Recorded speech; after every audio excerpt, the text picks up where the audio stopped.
મહાનગરપાલિકા હોય, જિલ્લા પંચાયત હોય, નગરપાલિકા હોય, એનું નિર્માણ થયું છે આપણા રાજ્યના મુખ્યમંત્રી ભૂપેન્દ્રભાઈ અને દેશના વડાપ્રધાન નરેન્દ્રભાઈના નેતૃત્વમાં. આપણે જોયું કે આપણું છેવાડાનો વિસ્તાર અબડાસા આપણા ધારાસભ્યના નેતૃત્વમાં આપણે ઘણા બધા વિકાસના કામ કર્યા છે, ઘણા કામ કરવાના રહી ગયા છે.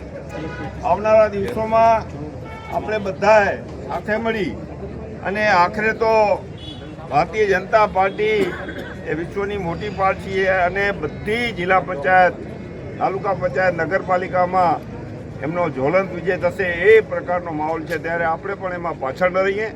આપણે જે કામ કર્યું છે એના બદલે અને આવનારા દિવસોમાં જે આપણા બાકી રહેતા કામ માટે આપણે બધાએ વિશાળ સંખ્યામાં ભારતીય જનતા પાર્ટીને મતદાન કરીએ. અસ્તુ વંદે માતરમ, ભારત માતા કી જય. નગરપાલિકા, તાલુકા, જિલ્લાની ત્યારે અત્યારે ટિકિટ લેવા માટે જેમ અગાઉ વક્તાએ કીધું બધાએ લાગો ગ્રુપ બધી મહેનત કરાય, પણ હવે જેના કિસ્મતમાં હતી, જેને મહેનત કરી છે આજે સુધી પાર્ટી, તો જેને લાભ મળ્યો ભવિષ્યમાં બધાને લાભ મળવાનો છે વારા પરથી. અને જે અનામત સીટું છે એ પણ રહેવાની, અને હવે બહેનોની 50% એ પણ અનામત 33% રહેવાની. તો આપણે સાથે મળી અને બધા ચૂંટણી લડીએ.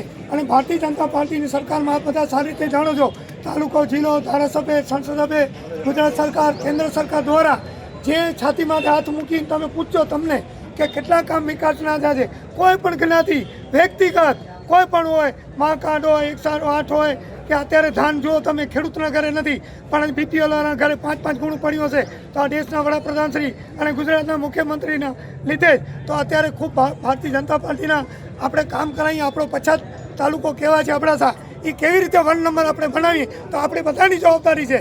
તો અત્યારે ભાજપ જ રહેવાની છે, ભાજપ છે કેન્દ્રમાં, ગુજરાતમાં અને જિલ્લા પણ. તો ખોટું કોઈ વિચાર્યા વગર કમળ ઉપર મત દઈ અને આપણા ઉમેદવારને બહુ મહેનત કરી બહુમતીથી જીતાવી અને જે ગામના બધાએ સારામાં સારી લીડ હશે એનું પણ નોંધ લેવાશે. ભવિષ્યમાં વિકાસના કામોમાં પણ આપણે કામ આવશે. તો આપણે બધા ભેગા મળી વધારે મહેનત કરી, એકબીજાનું માર્ગદર્શન લઈ. ગમે ત્યારે કાંઈ તમને મૂંઝવણ હોય તો તમને ફોન કરવાનો, પાર્ટીના કોઈ પણ તમે ફોન કરી શકો છો. જે પણ કામ હોય ગમે ત્યારે તો બધા ભેગા મળી તડકો છાંયો વગર.